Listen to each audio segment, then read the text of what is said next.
بسم اللہ الرحمن الرحیم والصلاة علی نبی محمد المؤید وساطع حججہ وواضح بیناتہ. بس بسم اللہ الرحمن الرحیم.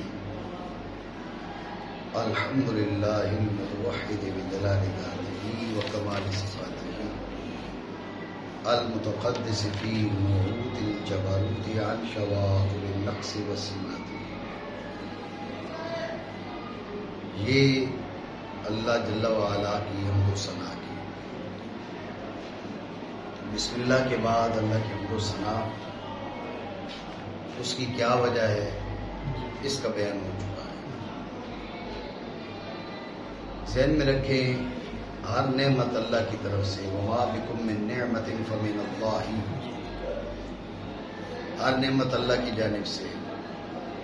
لیکن حضور سید عالم صلی اللہ تعالی علیہ وآلہ وسلم کا فرمان گرامی ہے، انما انا قاسم واللہ یعطی، او کما قال رسول اللہ صلی اللہ تعالی علیہ وآلہ وسلم. دیتا رب ہے، بانٹتا میں ہوں. لہذا جو نعمت ملتی ہے وہ حضور کے وسیلے سے ملتی ہے. وما ارسلناک الا رحمۃ للعالمین کے تحت علامہ علوسی بغدادی نے یہی معنی بیان کیے.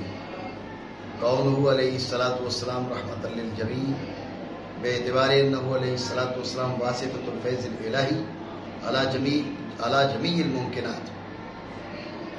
حضور کا سب کے لیے رحمت ہونے کا مطلب یہ ہے کہ حضور فیض ربانی، فیض خداوندی کا واسطہ ہیں تمام تر ممکنات پر. ممکنات کو جو ملتا ہے، ملے گا، سارا حضور کے صدقے سے، حضور کے وسیلے سے ہے، حضور کے واسطے سے. تو پھر رب کی ذات ہوگی منع میں حقیقی، حضور ہوگے منع میں مجازی. رب ہے موتی، یہ ہے قاسم. موتی کا شکر ادا کرنا ضروری تو حمد و ثنا کی، قاسم کا شکر ادا کرنا ضروری تو درود بھی پیش کر رہے ہیں. سمجھ آئی؟ یہ پہلی وجہ درود پاک کو یہاں پر لانا ہے. دوسری وجہ جس طرح حدیث بسم اللہ کے بارے میں ہے، الحمدللہ کے بارے میں ہے، اسی طرح ابو موسیٰ مدینی نے روایت کی صلاۃ کے بارے میں بھی ہے. کل کلام لم یبدا بالصلاۃ علیہ فهو اقطع، او کما قال علیہ الصلوۃ والسلام. جو بات مجھ پر درود کے بغیر شروع کی جائے وہ ادھوری ہے، نامکمل ہے، بے برکت ہے. وجہ یہ بھی وجہ ہے اپنی کتاب کو درود و سلام سے، درود پاک سے شروع کرنے کی. اس پر جو اعتراض ہوتا ہے ابتدا کے حوالے سے، اس پہ ہم پہلے گفتگو کر چکے ہیں. ٹھیک ہے. تیسری وجہ سبیل المؤمنین کی پیروی ہے. آل اسلام کا یہ اسلوب ہے، انداز ہے. بسم اللہ پڑھتے ہیں، اللہ کی حمد و ثنا کرتے ہیں اور مصطفیٰ کریم علیہ افضل الصلاۃ و تسلیم پہ درود پیش کرتے ہیں. وجہ ہے تیسری وجہ. چوتھی وجہ یہ ہے کہ حضور سید عالم صلی اللہ تعالی علیہ وسلم کا ارشاد گرامی ہے، من صلی علیہ فی الکتاب لم تزل الملائکۃ تستغفر له ما دام اسمی فی الکتاب، او کما قال علیہ الصلوۃ والسلام. جس شخص نے مجھ پر کسی کتاب میں درود بھیجا تو جب تک کتاب میں میرا نام نامی موجود رہتا ہے فرشتے اس کے لیے استغفار کرتے ہیں. یہ نیکی بھی ہے. اس وجہ سے بھی اور بھی بہت سی باتیں کی جا سکتی ہیں. یہ 4 باتیں کافی ہیں. ٹھیک ہو گیا؟ دوبارہ سمجھیں توجہ سے. رب کی حمد و ثنا کے بعد درود پاک پیش کر رہے ہیں تو اس کی وجہ، اس کا خلاصہ میں نے آپ کو بتایا. وما بکم من نعمت فمن اللہ. اس میں کوئی شک نہیں ہے. جو اس میں شک کرے اس کا اسلام سے اور ایمان سے کوئی تعلق نہیں ہے. ٹھیک ہے. لیکن حضور نے فرمایا انما انا قاسم واللہ یعطی. موتی وہ ہے، بانٹتے ہم ہیں. اور میں نے آپ کو بتایا اگلی دلائل بھی ہیں، لیکن میں اختصار سے بات کر رہا ہوں. اور علامہ علوسی نے وما ارسلناک الا رحمۃ للعالمین کے تحت یہی جملے فرمائے. اور علیہ الصلوۃ والسلام رحمۃ للجمیع بے اعتبار انہ علیہ الصلوۃ والسلام واسطۃ الفیض الالہی علی جمیع الممکنات. حضور سارے جانوں کے لیے رحمت کیسے بنے؟ اس طرح بن گئے کہ رب کا فیض رب کا ہے، فیض الہی ہے، لیکن ممکنات میں سے جس کو بھی ملتا ہے ملے گا وہ حضور کے واسطے سے. یہ ہے رحمت للعالمین. ٹھیک ہے. تو اب جب سب کچھ حضور کے واسطے سے ہے، وہ منع میں حقیقی ہوا، یہ منع میں مجازی ہوئے، وہ موتی ہے، یہ قاسم ہے، اس کا شکر ادا کرنا ضروری، ان کا شکر ادا کرنا ضروری. اس کا شکر ادا کرتے ہوئے کیا کہا؟ حمد و ثنا کی. آپ کا شکر ادا کرتے ہوئے آپ پہ درود پاک پیش کیا. دوسری وجہ یہ ہے کہ جیسے تسمیہ کے بارے میں حدیث ہے، تحمید کے بارے میں حدیث ہے، اسی طرح درود پاک کے بارے میں حدیث ہے. وہ موسیٰ مدینی نے روایت کی، کل کلام لم یبدأ بالصلاۃ علیہ فوقتا او کما قال علیہ الصلوۃ والسلام. ٹھیک ہے. اس پر اعتراض ہوتا ہے ابتدا والا. ٹھیک ہے. اس پہ گفتگو ہماری ہو چکی، جو وہاں جو آپ دیں گے وہ یہاں پر بھی بن جائے گا. تیسری وجہ سبیل المؤمنین کی پیروی ہے. چوتھی وجہ آپ علیہ الصلوۃ والسلام کا فرمان گرامی، من صلی علیہ فی کتاب لم تزل الملائکۃ تستغفر له ما دام اسمی فی الکتاب او کما قال علیہ الصلوۃ والسلام. جس نے مجھ پر درود بھیجا کسی کتاب کے اندر، تو جب تک کتاب میں میرا نام باقی رہے گا فرشتے لگاتار اس کے لیے استغفار میں مصروف رہیں گے.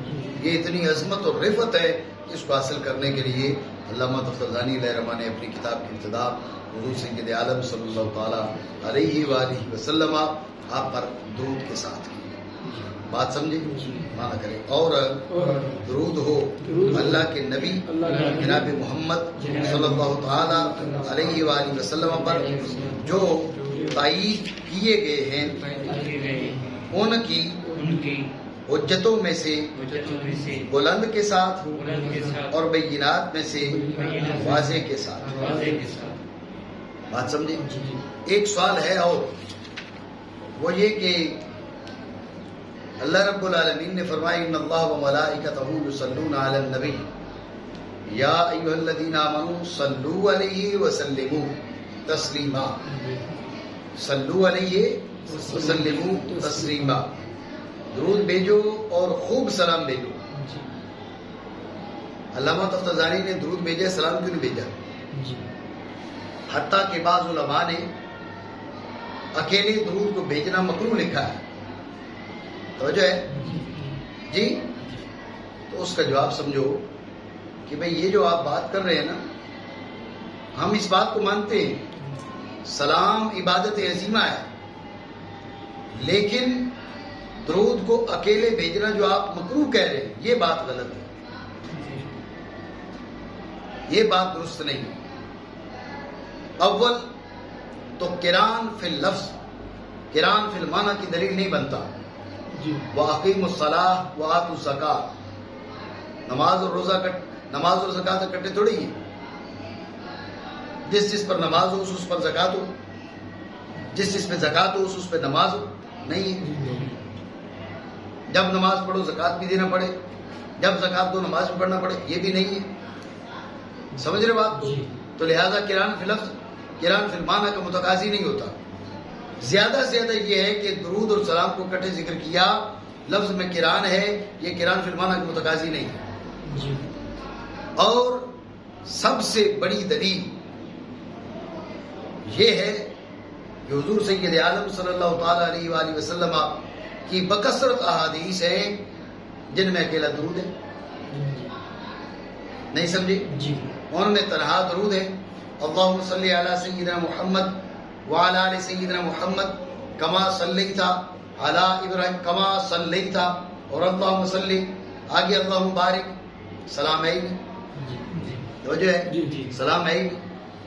تو پھر مکروہ معاذ اللہ تم کیسے کہہ سکتے ہو؟ آپ بات سمجھے؟ تو لہٰذا یہ قرات والی بات درست نہیں ہے، مکروہ نہیں ہے، لہٰذا یہ آپ کا اعتراض نہیں بنتا. دوبارہ سمجھیں. اعتراض یہ کہ علامہ تفتزانی علیہ رحمہ نے درود تو بھیجا لیکن سلام نہیں بھیجا، حالانکہ رب کریم نے فرمایا صلو علیہ وسلموا تسلیما. درود بھیجو اور سلام خوب بھیجو، تاکید ہے. حتیٰ کہ بعض علماء نے تنہا درود بھیجنے کو مکروہ لکھا، تو اس کا جواب یہ ہے کہ یہ مکروہ والی بات آپ کی ٹھیک نہیں ہے۔ کیوں؟ اس لیے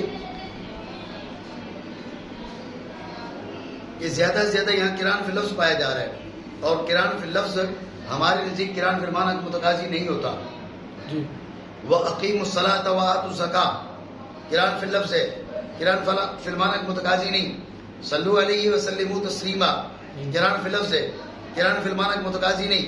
تو لہٰذا ٹھیک ہے، درود بھیجا سلام کہیں اور بھیج دیں، سلام بھیجا درود کہیں اور بھیج دیں، یہ ہو سکتا ہے۔ آپ سمجھے ہو نہیں؟ توجہ ہے؟ اور سب سے بڑی دلیل عدم کراہت کی یہ ہے کہ متعدد احادیث مرفوعہ کے اندر تنہا درود موجود ہے۔ اگر معاذ اللہ کراہت کی بات کرو تو تم نے کراہت کہاں سے نکال لی ہے؟ جب حضور سید عالم صلی اللہ تعالی علیہ وآلہ وسلم کی احادیث صحیحہ آپ سے صحت کے ساتھ جو سیگے مروی ہیں ان کے اندر تو اکیلا درود موجود ہے۔ نہیں سمجھو؟ توجہ ہے؟ ٹھیک ہو گیا؟ یہ دوسرا سوال اور اس کا جواب ہوگا۔ ایک اور سوال کر لیتے ہیں عرفان جی۔ سوال یہ کر لو کہ بھئی چلے ٹھیک ہے، ہم نے مان لیا کہ درود کو اکیلے پہ بھیجنا اور سلام کو اکیلے بھیجنے میں کوئی حرج نہیں ہے، لیکن تاکید کس میں؟ تاکید تو سلام میں ہے نا۔ اس کو اکیلے بھیجتے تھے، درود کو نہ بھیجتے۔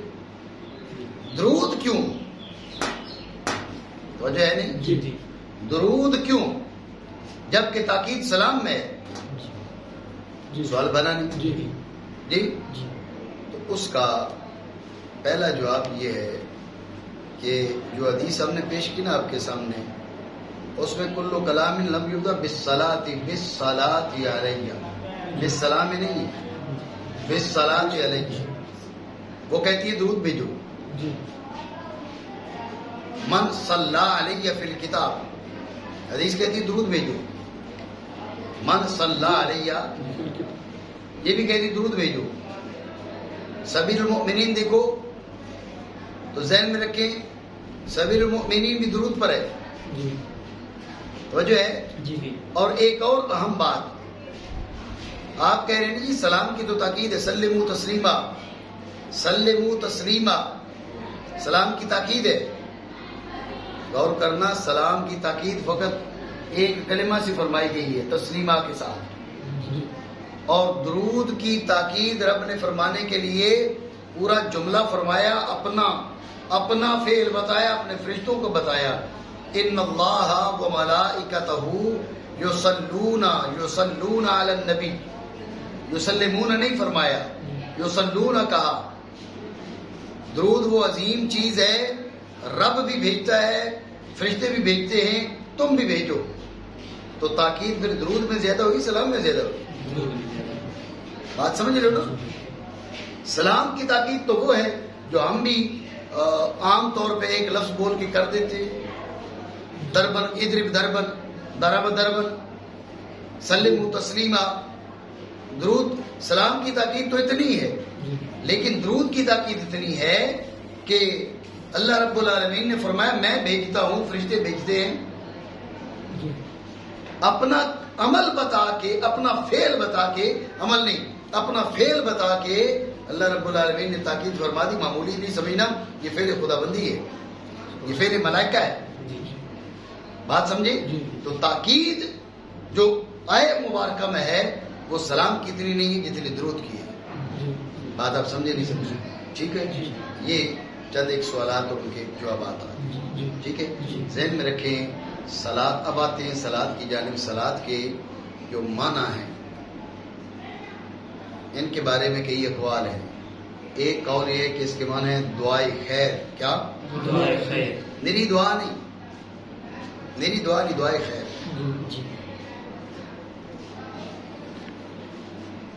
البتہ جب پھر اس کی نسبت رب کی جانب ہوگی تو اب اس سے مجازی معنی مراد تفضل اور احسان۔ ٹھیک ہے، یہ ایک قول۔ دوسرا قول یہ ہے کہ اس کی معنی دو ہے، ایک نہیں ہے۔ پہلے دعائے خیر، دوسرا ہے کہ دعا بھی ہے اور رحمت بھی ہے۔ بندوں کی جانب نسبت ہوگی تو دعا، رب کی جانب نسبت ہوگی تو رحمت. توجہ ہے. تیسرے ثنائے کامل، کیا؟ چوتھے تعظیم، پانچویں عطف، نرمی، مہربانی، میلان. ہاں پھر عطف کی نسبت رب جل وعلا کی جانب ہوگی تو مراد رحمت ہوگی. حضور سید عالم اور جو ہے رب جل وعلا کے علاوہ غیر کی جانب ہوگی تو مراد دعائے رحمت. بات سمجھیں. یہ 5 معنی آپ صلاۃ کے ذہن میں رکھیں. ٹھیک ہو گیا؟ دوبارہ سمجھیں دھیان سے. صلاۃ کے معنی کیا ہے؟ کئی اقوال ہے. ایک قول ہے صلاۃ کے معنی دعائے خیر، لیکن رب کی جانب نسبت ہو تو لازمانہ مراد فضل اور احسان. دوسرا اس کے معنی دعا بھی ہیں اور رحمت بھی ہیں. الگ الگ معنی ہیں اس کے. دعا الگ معنی ہے، رحمت الگ معنی ہے. بندوں کی جانب نسبت تو دعا، رب کی جانب نسبت تو رحمت. تیسرے ثنائے کامل، چوتھے تعظیم. ٹھیک ہے نا؟ تعظیم غور کرو، اس کے معنی تعظیم کرو تو مطلب یہ بنے گا ان اللہ و ملائکتہ یعظمون النبی.